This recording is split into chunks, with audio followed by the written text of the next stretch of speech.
this recording. So that is started. And I'll send that recording over to you, Matt, afterwards. I don't believe I have everyone's email address, so if you'd be okay distributing that, that would be great. And I'll go ahead and jump in. So I'm going to share my screen with everybody. Are you able to see that? Yep. Yes. Cool. So today we're going to be going through the Emma platform, making sure that you all feel totally comfortable with the different features, with the different functionalities. As I go through, I'll be pausing throughout to see if y'all have any questions, but if you do, feel free to jump in. I can very easily get on a roll, so don't hesitate to cut me off. I always want to make sure that y'all feel comfortable and that y'all feel that your questions are all answered. So we will go ahead in here. Just want to always start on the Emma page. I just like to go ahead and bookmark this login page over here whenever you are ready to log in, type in your username and password, and then you are in the account. So as far as the agenda for today, we'll be going through the whole platform, making sure we go through audience, campaigns, response, and automation. Typically, I cover automation before response. So we'll be going through all of these different features. I'm going to pop over to a demo account for 1 second to start with, just so that we can see what the homepage will look like once it's a little bit more built out, right? So the homepage is a good jumping off point. It's a good starting point for whatever you came into the account to do that day. You'll be able to see your recent mailings. If we scroll down here, how those are performing. You'll also see some metrics at the top. And for anyone that is, I believe that Angela just joined. So anyone that's just joining us, we just got started. So you really haven't missed anything. And I will go ahead and pop over to this demo account. It's a little bit tricky because I have to have a different browser open because you can't be in multiple accounts at once. So I'm in our demo account. This will be more realistically what your homepage will look like. You'll have some data points at the top up here. Usually those will be filled out. We are just shy of the last month, but this will be the performance averages over the last 30 days. So one thing that'll show up and what's showing up for these mailings, you'll see here, is going to be your mailing score. This is a unique algorithm to Emma. This is going to factor in things like your open rate, your click rate, how many people shared your email, how many people opted out from this email, all of those helpful metrics in a neat little score out of 10. So it's a good starting point, right? I don't usually like to put too much weight in it, but use it to say, okay, what caused this? If we had a little bit of a lower mailing score, let's take a look. Maybe we had not as high open rates this round. Maybe we test out our subject lines. So this can be a guiding light for how this email performed overall.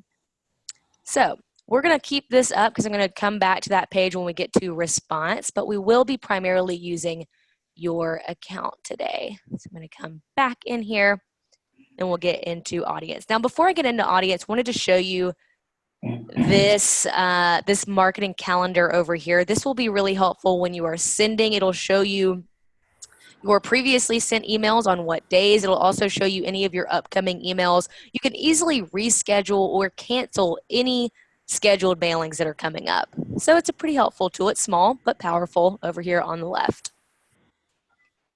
Next, we'll go into audience. So I typically spend a good amount of time in the audience page just because your list health and your list growth is so important for just your email marketing success. You know, you could have the best looking email in the entire world and you'll have a great looking template. You send it to a bunch of people who don't care about the content, doesn't really matter. So you want to make sure that you have your contacts in here that really want to receive your emails. You have your rolling list of all of your contacts. There are a couple different ways that you can add contacts. First off, just adding a contact. This is less commonly used because it can be pretty tedious if you have a whole lot of people that you want to add. But you could say, you know, just if you're adding yourself, or maybe you met someone at an event, they gave you a business card, they want to receive your emails, you can always just add them in here. So you add in their email address, first name, last name, any other custom fields that you have. So we'll talk about contact fields in a second. This is a big one, but any data that you have on them, you'll add that information and then you'll add them into a group. So this is just a little bit of a preview. We will dig into groups, segments, how you're organizing your contacts, all that good stuff. So before I go into groups and segments, I always do like to jump ahead into contact fields just because contact fields do factor into so many different features here in the platform. They factor into segmentation, and even when you're importing contacts in, when you're trying to personalize your emails or even automate or create those drip campaigns. So I want to make sure we have a good grip on contact fields. This is really any data, any information that you're collecting on your contacts. We have some really good examples in here. Birthday, price range, customer type. This is just a demo account, so even if y'all don't have these fields, just examples of things that you could potentially be collecting. So when you create a contact field, biggest thing to be mindful of is the field type, that you're mapping over the data correctly. So for instance, if you have a number, price range, we map it over as numeric. If you have a date, date purchased, birthday, appointment date, event date, something like that, bring it over as a date picker. Postal code, anything along these lines. Now, I know you might be saying that's the most obvious thing I've ever seen when I say map a date over as a date, but you'd be surprised because a lot of times people just go into autopilot. They end up mapping everything over as a short answer field when really it should be a date or it should be a numeric or something along those lines, which does function differently in segments and personalizing and all of those features that I listed earlier. So we'll see some of those come into play when we get to segments, but just being mindful of these contact fields. Now coming up into our list organization and how we're organizing our contacts, we have two different organization tools within Emma. We have our groups and we have our segments. So groups are going to be more static. They're going to be those standalone kind of buckets of emails that you have. So the only way or the main way that people are getting into groups or if they are leaving groups is if you are going in and telling them to go into this group. Meaning that if you're importing an Excel sheet, you're telling them, hey, everyone from this Excel sheet go into this group. Or if you have a sign-up form on your website, you're pointing that sign-up form directly towards this group here. Somewhere along the way, you as a human have said, hey, put these contacts into this group. So that's what I mean a little bit more by the static aspect of it. They're not moving automatically. You have told them to go in there. So it's really easy to create a group. Just click create a group. And maybe we have our home managers, we have a newsletter example, we have people coming over through our sign up form, maybe we just have a master list. Create that. And then we start adding contacts into this group. Now, on the other side of that, we'll see both of these interact together. On the other side of that, we have our segments. Now, there's no exact prescribed number of groups or number of segments or how to use either. Really, the ultimate goal of these tools is to make sure that you are organizing your contacts in a way that's most helpful for you. So how do you know that this email should go to these people? Is it by adding them into the newsletter group or is it by creating a newsletter segment? So we'll see kind of how these differentiate when we come into segments, because segments are going to be more dynamic. People are flowing in and out of segments based on a certain criteria, a certain rule or a filter, however you want to think about that, that you have set up. But once it's set up, it'll always be active. It'll always be flowing. So if someone meets this criteria, they will automatically pull into the segment. If they ever stop meeting that criteria, they will automatically flow out. So groups, static, segments, dynamic. If we come in, we look at our segment, we can create segments using 4 different types of criteria. First one being audience group. Now, the audience group criteria here is more of a starting point, more of the foundation for your segment, because you wouldn't just say, okay, I want to segment by everyone in my home managers group. You would say, okay, I want to segment my home managers group. I want to break this group down a little bit further. Say, okay, everyone in this group who also has this price range or who also, has received this email. So this is typically the starting point of a segment if you are using this criteria. You can also segment by any of your contact fields. So this is really helpful if you have any information on your contacts, being able to create these targeted subsections of your audience. So biggest goal, sending relevant content. People oftentimes, I feel like, get very sick of me saying that you need to send relevant content, but that's the goal. People really demand that within their inbox nowadays. And if we use the information that they have given us to segment, that can be a really great tool to be able to send that relevant content. So in here, we see that maybe we want to segment by price range. And we say, okay, this is a numeric field, so you have some number options, meaning that we have greater than, less than, is not empty, is any of the, or not any of the. So we could say is greater than, say, 100,000. I don't usually like to add commas in there just to make sure that it is straight up number. But we could say it is greater than 100,000, and maybe that's the only segment. Maybe that's it. Maybe we have is greater than 50,000. We can always narrow that range, or we can put it between two ranges, whatever we want. We could also say if our customer type equals if they are a homeowner or if they're a realtor. So you'll see that the different options vary based on the different field type that you've mapped over. So this is a drop-down menu. So you have these really easy options to choose from. Now, if it is just a text field, let's say first name, you'll see some different options. Sometimes what I like to use segments for is just knowing what information I have on my audience. So I say, hey, would it be good to even personalize this email? Let's go see if we have enough first names. So we could say if first name is empty or is not empty. We can say if first name is empty, 100%, we have one contact, 100% of our first names are empty, so maybe we don't personalize right now. We work on collecting that information and then we personalize a little bit down the line. So different options here. You can also make this a little bit more complex by adding in either the and or the or logic. So the and logic is going to be a little bit more granular, more specific, because a contact has to meet both of these criteria in order to flow into this segment. Now, if we use the or, it's a little bit broader, a little bit more general. They can meet either one of these or both, doesn't matter, they'll still flow in. So or logic, usually a little bit of a bigger segment, and logic, usually a little bit of a smaller or narrower segment.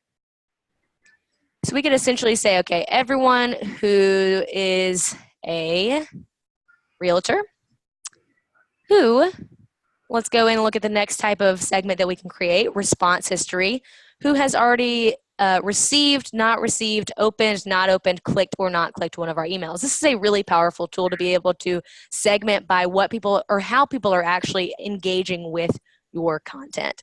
So we could say if they have opened any mailing at any point and they're also a realtor.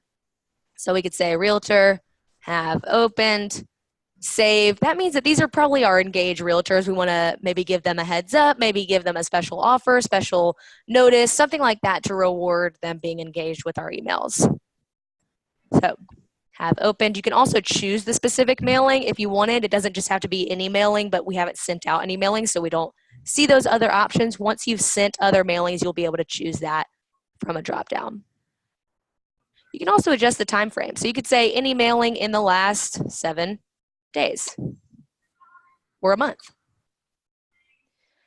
Next, we can segment by sign-up activity. So who has signed up using a sign-up form, an Emma sign-up form at any point. We can adjust this time frame or using a specific sign-up form.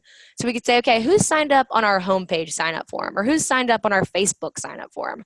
And we can say, we can adjust the time frame. So in the last 30 days, we can create this segment. So once you're ready, and you'll always have this live update up here, which is really convenient. You don't have to just click save and cross your fingers that it was set up correctly. You actually have a live update, but when it is set up, when it's all ready to go, you can always click save. It'll pull in everyone who meets the criteria. It'll take a second there, and then it'll show you the criteria that you've used. Since we don't have any contacts in this segment, it's not going to show up. But once people start meeting the criteria that we've set up, they will flow in automatically. So groups, we're just adding people in. We're kind of throwing people in a bucket. Segments are going to go in there intentionally. You know, they are meeting a rule that we've set up or following a rule. So did y'all have any questions about groups or about segments or how these are set up, how they function before we move on into sign-up forms? No, but Emily, and again, I told you I was going to have to break early. Yeah. It would be good at some point if you can show them our template and how to edit that. I think that'd probably click with them. And then just another note is we are going to be creating a form for each of the beta users' websites so that we can start to capture customer information. So just making them aware, but we were waiting to do that until we went through training and found out what the final beta group number was. Gotcha. So we can skip over sign-up forms, the forms created in Emma, if that's easier. Yeah, it's not active yet, so cool. I'll figure that Yeah, later. and we will definitely go into campaigns next and see that template. So that's absolutely on the agenda. Matt, feel free to hop off whenever. I know it's Okay. you still have a couple more minutes, correct? Yep. Okay. Thanks. Cool. Yeah, so we'll just look at imports next. And also, if y'all want to, I know some of you might be muted or something like that, you can always chat in your questions. There's a chat functionality, so sometimes people prefer to do that. Either way. So with imports, if you have an Excel file, I know a lot of us are new to email marketing. We might not have any previous contacts. That's totally fine. If you do have any sort of previous contacts collected that have said, I want to receive any email marketing efforts that you have, you can always import those contacts. I'm just going to go through this process kind of quickly since I know we're starting fresh. We're collecting contacts through a sign-up form. But for now, if you did have an Excel or CSV file, you would just choose that file. It's Friday, so I'm going to pause my screen for a second because my desktop is a little bit messy. Let's see here. All right, and I promise not to add any random strangers into this account, even if it is a demo account. And then we come in and we map over our field. So any of those columns within your Excel sheet, it'll bring over, you'll see all of the row ones over here. You can map those over and say, hey, I need this to come over as one of the fields that we've already created. If it hasn't been created, you can always add a field right here. We'll click continue, and then you'll add them into a group. If you don't yet have the group created, you can create a group right here as well. But we could just say, let's add them into the master list, or if we need them to be in multiple lists or multiple groups, you can add them into multiple groups. Then you get an import summary showing you just what you're bringing over, what you're ignoring, and you'll click import, and those contacts will be added into your account. So that really wraps it up as far as audience and what I wanted to cover in the audience page. Next, we will come over into campaigns. If y'all have any questions, don't hesitate to stop me and ask those. We can always come back, but I know that we definitely want to spend some good time on the template section on the process of creating a mailing. So with this section here, campaigns is where, and I always have a lot of fun in audience, but campaigns where you get into the creative. You know, we get to see and we get to build out this email and make it look our own, but also using a great looking template that's been created for us. So with this, whenever you're ready to create a new mailing, you just click create a new mailing. And then you see the My Template section. Now you want to choose the Show Homes template. This is, and the whole purpose of a template is to start on the right foot, is to have that foundation, have that solid design that establishes that visual credibility in the inbox every single time. So we want to use this. We come in here and we click on this template. There we go. And then we're brought into the drag and drop editor. So first thing I want to do the second I hit the drag and drop editor is give it a title. It'll default to untitled mailing. I've seen tons of accounts that have 50 untitled mailings in there. It gets really disorganized really quickly. So maybe we say, okay, March newsletter, rename this, and then we start adding in our content. Now, with a template and with y'all's template, if we just want to view this for a second, we have this header story up here. We scroll down. We have some industry news.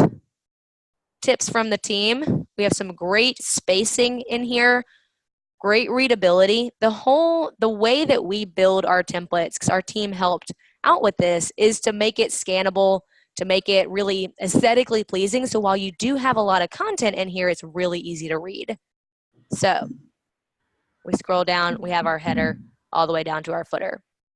Some of the things in here have been hard-coded, meaning that they can't be changed out. And that's, again, so that we have that visual credibility every single time, so that it's recognizable the second someone opens the email. They don't have to read any text. They just know it's from you. Anything that you can't highlight, so we'll see that we can adjust this image here. Anything that we can't, we don't see that yellow line, that's going to be hard-coded into the template. So being mindful of that.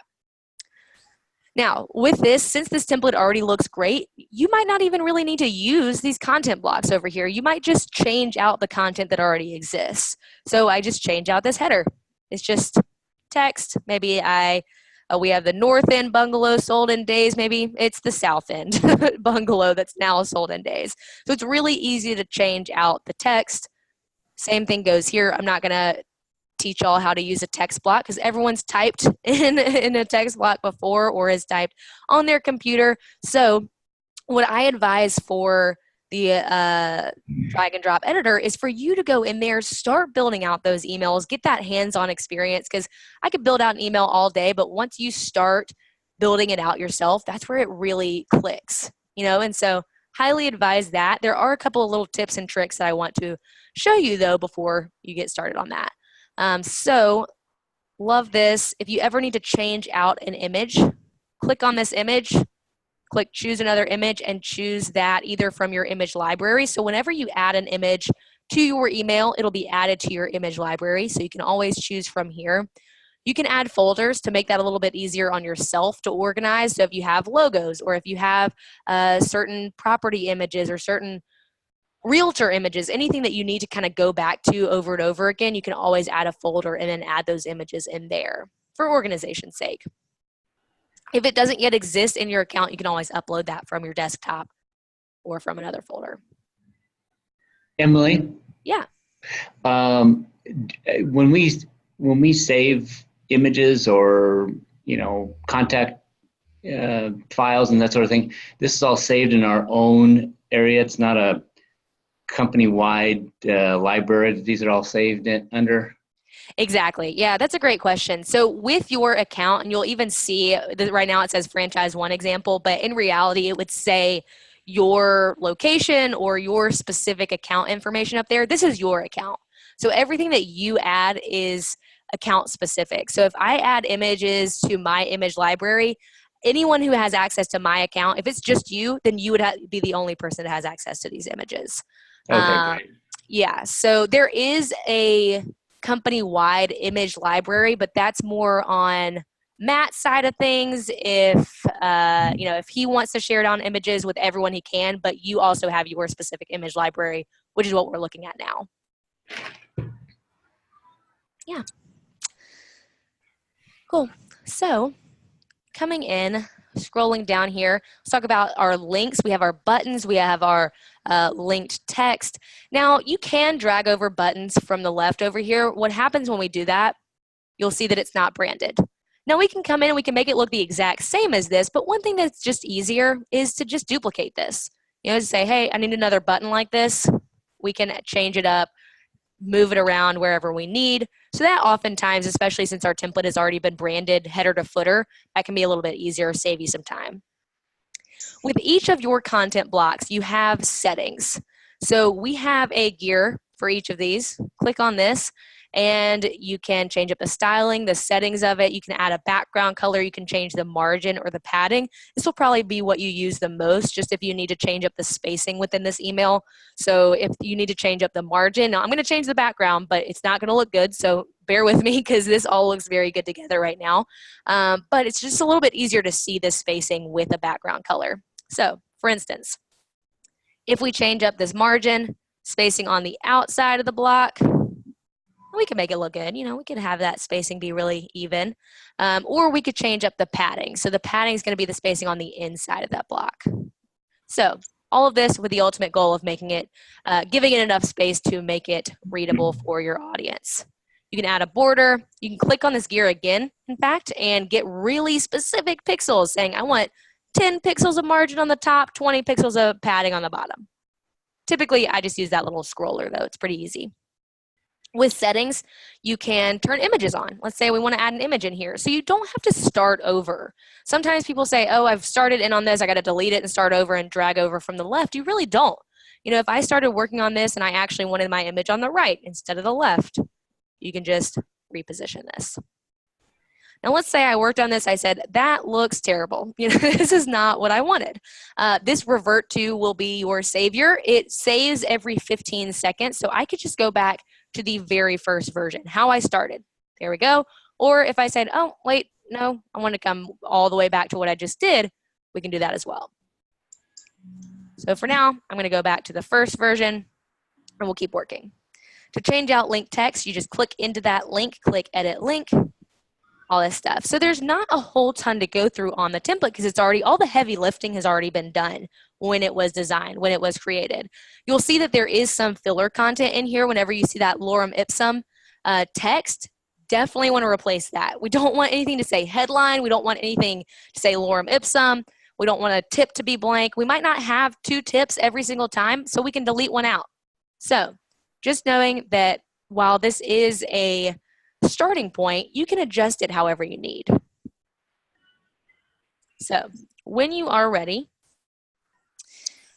coming all the way back up to the top, one more thing I wanted to show you before we send a test email is how to insert first name personalization, because that's a really common question that I get. And if you do have a lot of first names collected, especially if that's something that we might be collecting on our sign up form or just anywhere along the way, we can come up here to this insert button. Now, whenever you click into the text block, the text editor is going to pop up. This is nothing new. It's not crazy new technology, but one thing that is a little bit different than just your normal text blocks is going to be this insert button.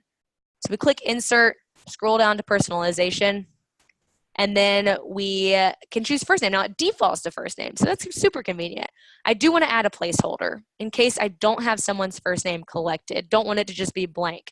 So it could be colleague, it could be friend, depending on who we're sending to. It could be realtor, anything that makes sense for this particular email. So we'll add in that placeholder. And then it doesn't have to be just within our email content. We can actually copy this. I'm going to cut it out so you'll see it disappear. I could put it in my subject line, have my subject line be a little bit more personalized so that it stands out a little bit more in the inbox. Now, once my email is built out, want to send a test email, and that's especially with templates. When you have filler content, send that test email. Make sure that it is all out, everything's been replaced, all of your content is looking great, all the links work, all the images look great, not only on desktop, but also on mobile. Look at it on your own phone, see how it looks. So you send it to yourself, maybe a couple other colleagues, you add in your subject line, your pre-header text. That pre-header text is the snippet right underneath the subject line that you see in your own inbox. Note, this is just for the test email. It's just going to say, hey, please review this. Let me know if you have any edits or whatever you want that note to say, especially if you're sending it to a colleague.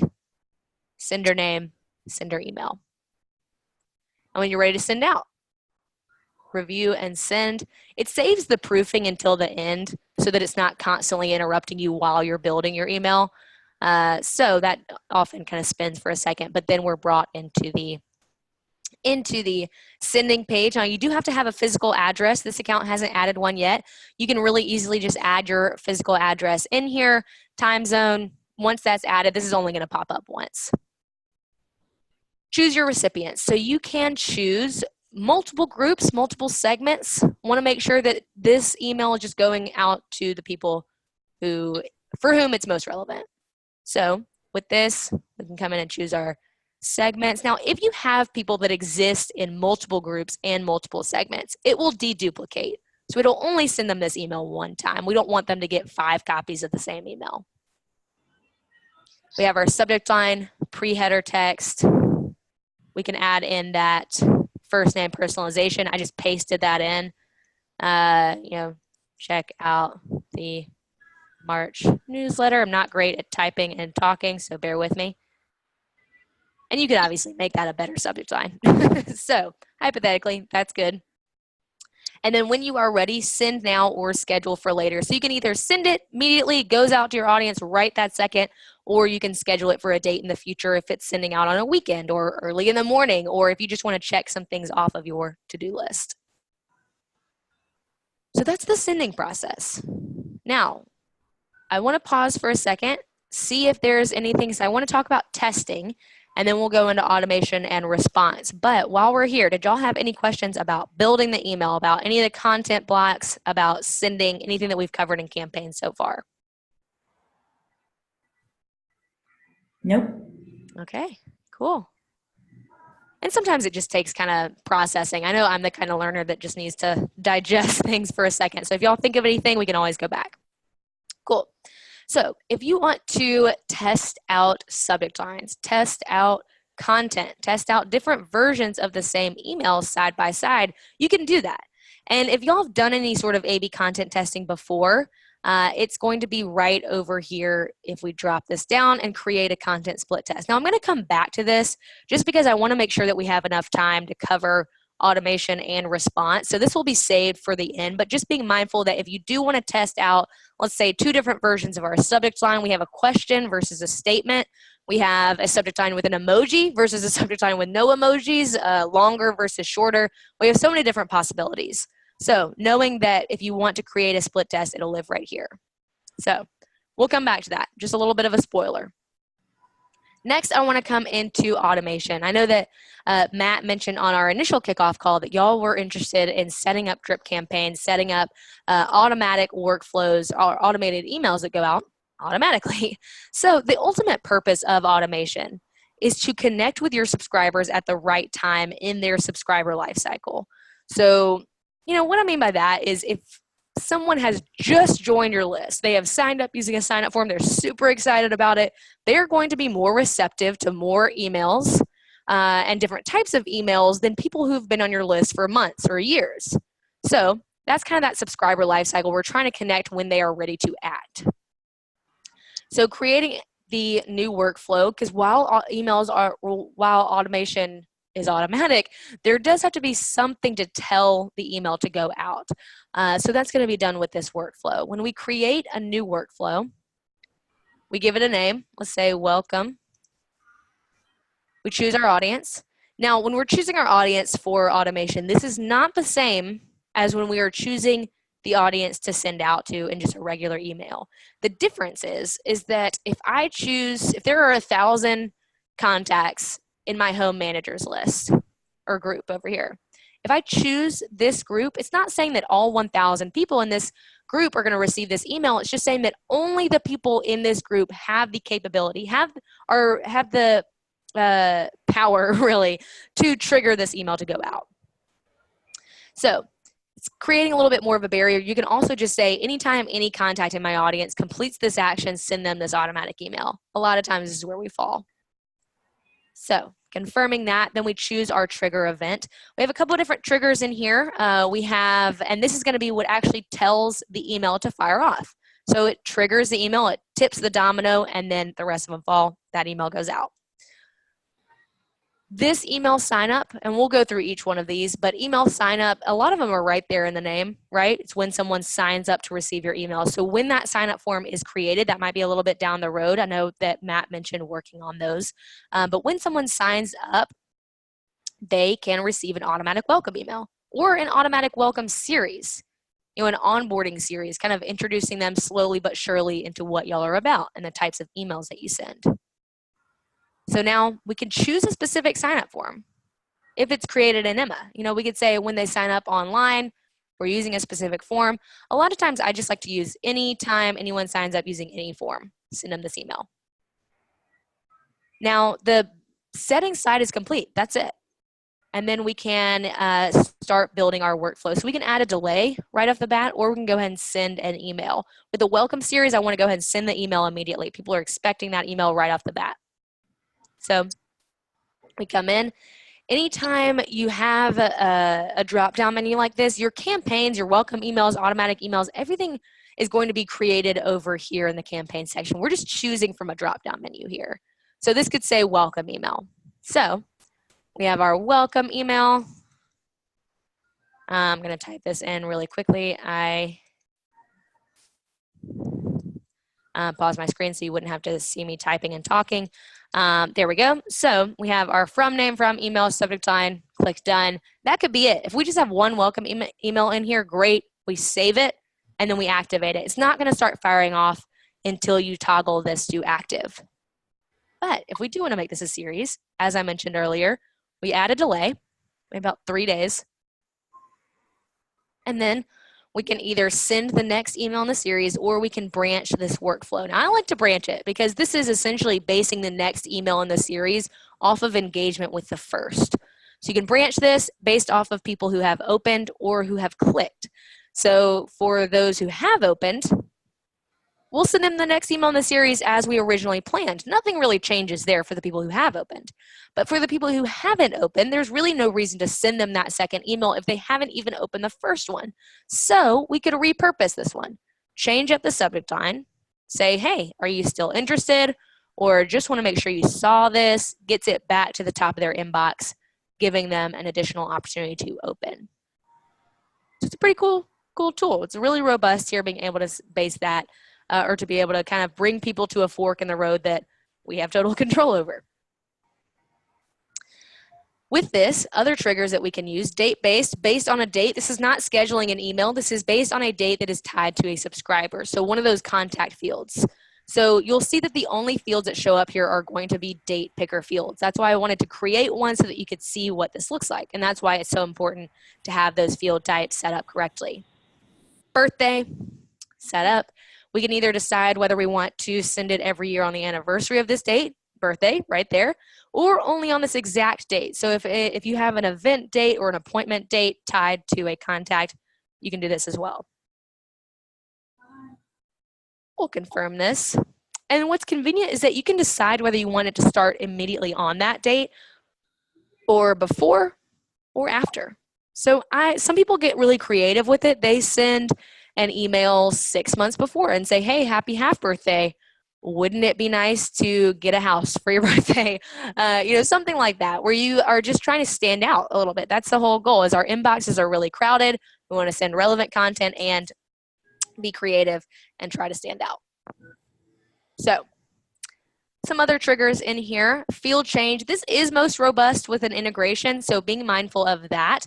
But it's when contact field changes for existing contacts, not for new contacts. If you're importing someone in that's brand new, this isn't going to work for them. It's only for people who have lived in your audience for a while and then their fields change. So if someone's customer type changes, if we come in here and they change from, I don't know if this would be realistic, but realtor to a home manager, then we can trigger an email to go out and say, hey, here's all the content that you'd be interested related to home management. And confirm that. The other triggers, now these next two are really convenient because they don't use any contact information. Really all this is using is how people are engaging with your emails, what they're clicking on. So link click on a specific mailing and link click on any mailing. Very similar triggers, slightly different purposes. Link click on a specific mailing or for those one-off links. So if you have a link to an article, if you have a link to a tip or whatever that might be, one of those news articles, you could say for anyone who clicked on that link, follow up and say, hey, based on your interest in this, you might also be interested in these other 5 articles or these other tips that we have. Something like that. Link click on any mailing or for those links that stay consistent from email to email. So your website link or your social media links saying, hey, thanks so much for visiting our website. Here are the other ways that you can connect with us and share your social media links. Or here are the other things that you can do on our website. Or did you know that we have an app? Anything that could be the next step, the next progression from visiting your website. So these are all your trigger types. The convenient thing is that all of your workflows are created the same way. The only thing that's going to change is the trigger. So even if I change triggers, as we saw, your workflow can always stay the same. But you can always edit it as well. So you don't have to activate it right now. I could save it, come back to it, do whatever, and then come back later and activate it. And I can always deactivate it as well if I need to pause a workflow. So that's going to be automation. And next I'm going to come into response. But before I do that, feeling good about automation. Was that a good level of information for this feature? Sounds like it. So yeah. I'm going to, cool. I always like to kind of talk slowly into the next section in case anyone has any questions, but sounds like we're good. So it's something that I'm gonna have to think about that one and how we would use it best. Yeah, absolutely. And, I think that especially with the sign-up forms, welcome journey, welcome workflow would be a place to start. And then if we don't have the information, link click is always powerful. But yeah, it is one of those things that you kind of got to slow roll out to everyone. But with response, I'm going to pop back over into the demo account that we had so we can look at some real life response data. Because I can always kind of paint you a word picture looking at blank responses, but it's more helpful to come in here. So I'm going to share this. There we go. Now, with response, we see all of our sent emails, but your automated emails will be separated out. So if you're sending if you're sending a ton of welcome emails, something like that, it's not going to disorganize your everyday sent emails. So we have our sent emails here. We also have the option to compare mailings, and then we have our report. So we'll talk through each one of these. With our, let's go ahead and just click into this response data. Oh, there we go. Now you can see it. Sorry about that. So what I was looking at before while my screen was paused was this, pretty much just this, but I just clicked into one of the emails. And then now we're looking at the winter clearance sale. Now we see our open rate, click rate, delivery was terrible for some reason for this being a demo account. Then we have our bounces. So this will be unrealistic, especially with people signing up for the first time. We do have our opens and our clicks and that mailing score. Opens by device, we scroll down, we see our heat map. Now I really like this heat map, but it's not the strict definition of a heat map that's showing you where people are hovering in the email. It's just showing you where people are clicking the most. So it's clear, okay, people like winter boots in this email more so than winter coats. So it can just be helpful to show you what people are interested in. We come over here, we see our opens, who has opened, who has clicked. We can save these tabs as segments. So what we saw at the beginning with response history segments, it's the same functionality, just saves you some time. So if we say, oh, that's a really interesting number, I want to come back to this later, I can always save this. It'll pop up in your audience page. Clicks, same thing goes here, showing you all of your clicks, but then all the links separated out as well, showing you who has shared your email, who has signed up as a result of this email, and who has opted out. So you can always come back into response once you've looked at this, but this will give you your overall campaign snapshot. Then coming into compare mailings, because you wouldn't want to have to click between all of those pages back and forth to have to compare mailings. This makes it super easy. We click into these emails. You can compare up to 150 mailings at one time if you ever need. But for now, we're just comparing a couple of them. And we can either choose the performance summary, the click summary, or the classic summary. Now, the classic summary is the first iteration of the performance summary. Typically like to stick with one of these. So personally, I prefer the performance summary. I think that it gives some really extensive data. Pausing for 1 second while I pull this up and I'll show you what this looks like.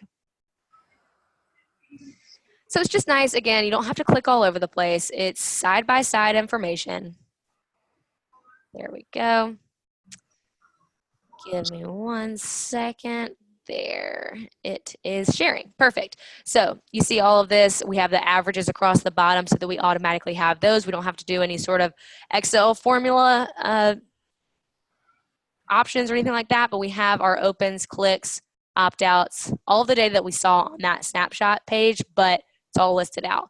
One of my favorite parts of this is that you have the link to the email so that if you're comparing a bunch of emails, maybe a couple of the older emails, you don't just have to remember what that looks like. You just copy and paste this link into your browser and you can see what that email looks like.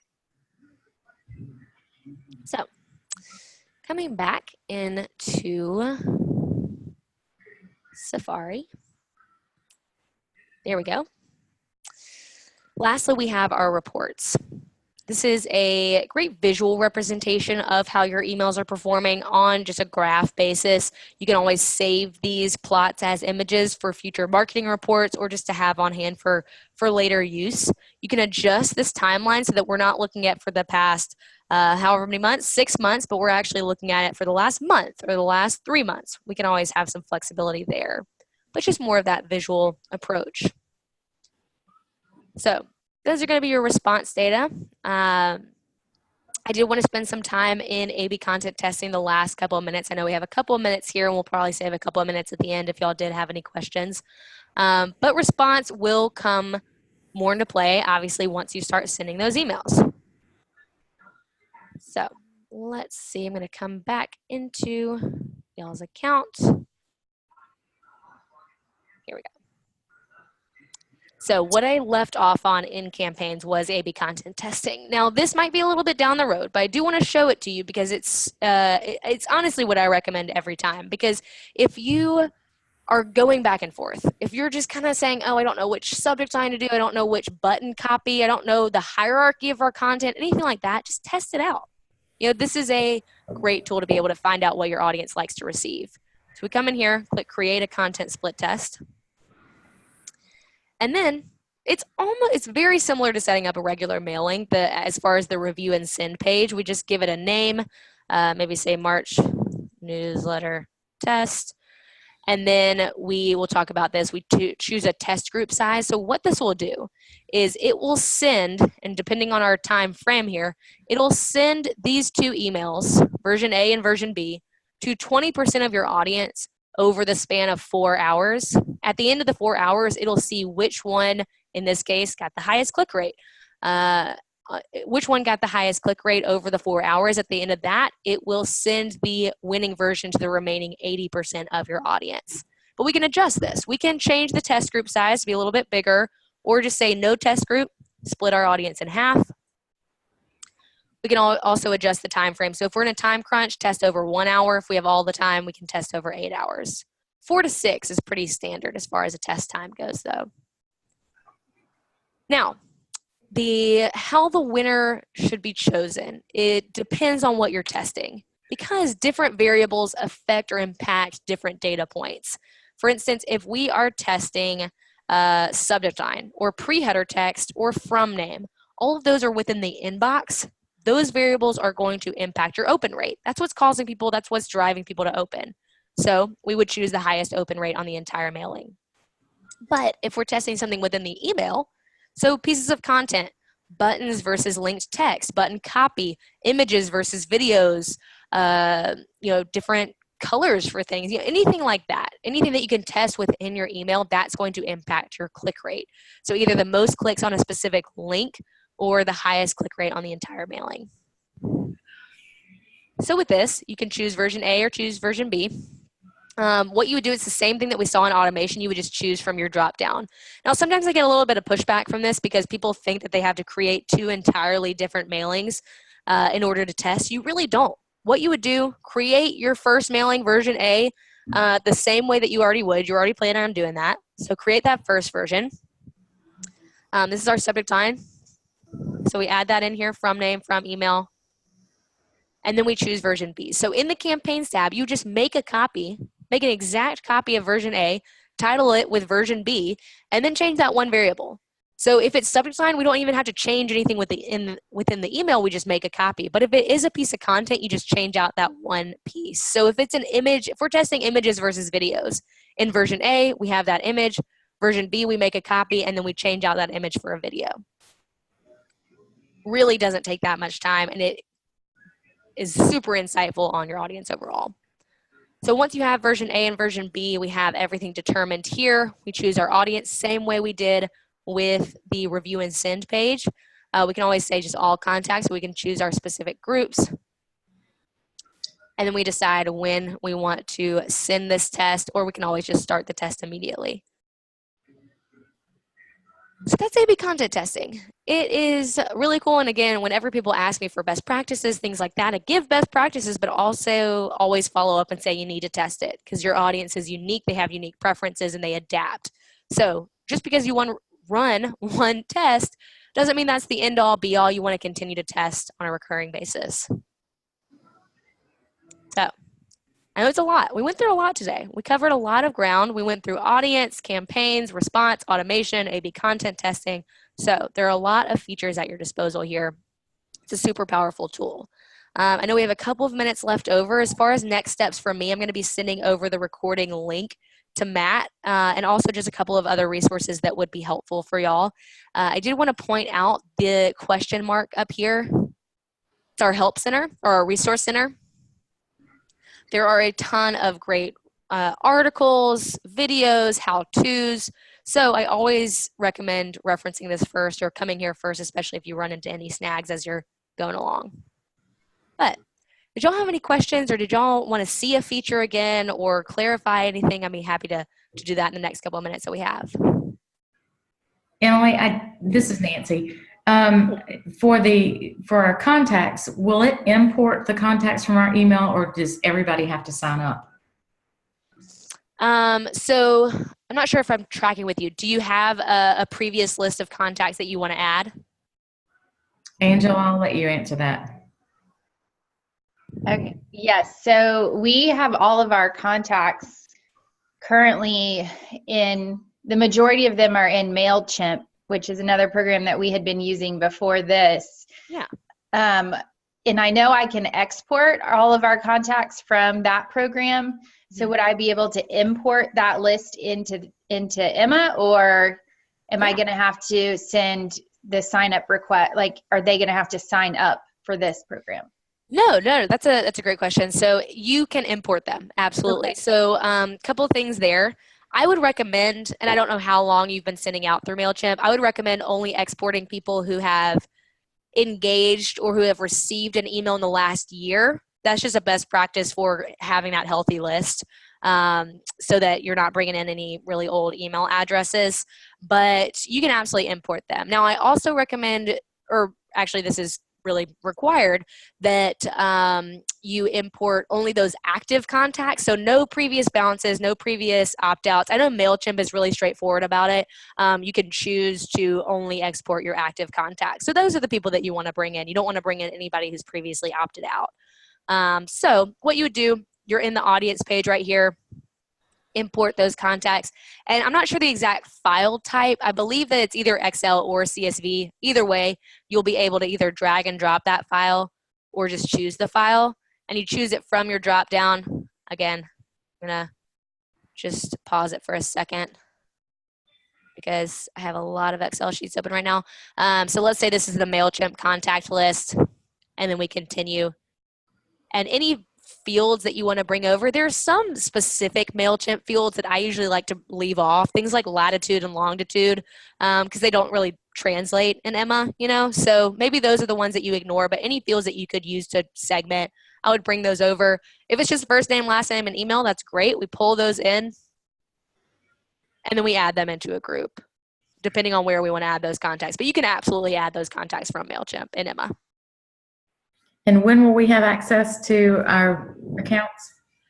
So that's probably a question for Matt. I'm not totally sure on when he's trying to have y'all all set up there. But I can, in my recap email to him, let him know that y'all were asking about a timeline there. Okay. Yeah. Cool. So, Emily, I'm trying to understand how we could organize our contacts better using your groups and segments. Most of our emails are going to be going out to realtors. I mean, realtors are our main clients, and so I guess I'd really like to segment those realtor lists that we have. We have, for example, we have territories. Maybe we can sort them by office or zip code. How would you recommend we look at segmenting those? Yeah. No, I'm glad you asked that. So it ultimately depends on what information you have. And that's usually where I see people, how they use groups and segments, because if you just have an Excel sheet of all your realtors, but there's not really a distinguishing factor, there's nothing that says, hey, these are our realtors, except for the title of the Excel sheet. That's where we use more groups. Because we can use group to say, hey, this is our Excel sheet with realtors. The time that we use segments is when we do have that data. So if we have the territories, if we have the zip codes for all of these realtors, that's where segmentation comes into play. So I would look at your data, and even when you bring it in, sometimes I just like to run a quick segment, like what I did earlier, and just say if, and I'm going to create a postal code segment really fast. If we do this, click save. Sorry, I know clicking all over the place on screen share is obnoxious. But with this, we could say everyone whose postal code is not empty. So I would first kind of do an audit of the data that I do have and see what I have the most of, because that's going to be what determines how you can segment, right? If you have 4 zip codes, but then you have 500 territories, it's going to be, I want to segment by territories. So I have a little bit of trouble being able to give you an exact recommendation just because I don't have your Excel sheets in front of me, but it is going to depend on how much data you have. And what you can use there. Now, thinking about realtors and how to also depends, I know this is long-winded, also depends on the content that you have. So if you are segmenting by territories, but you don't really have any territory-specific content, maybe that's something we save for down the line. Because if we can't really make good on those promises, it's not really something that we want to provide right this second. So being mindful of that, but for right now, I would just look at your data and see what you have the most for, and then moving forward with that, whichever one is kind of the most filled out. Okay, thanks. Yeah. So, and kind of how it would be organized, you would maybe have just a realtor group, and then you would have all those segments from there. So you would have realtor group, but then all of your territory segments, or realtor group, and then all of your zip code segments. So it's kind of a combination of both. Yeah. Okay, thanks. Yeah. For sure. Are there any additional questions for today? I know we have a couple more minutes left. I want to make sure that we get the most out of our time. Okay. Cool. Well, as promised, sending over that recording. Definitely check out the Help Center, the Resource Center over here. Let me or Matt know if you have any questions. Otherwise, you always have that recording to reference back to. But I hope you all have a great rest of your day and a great weekend. Yeah, and thank you again for taking the time. And you'll be hearing from me shortly. Thanks, Emily. Thanks Okay, so thanks. much. Thank you. Thank you.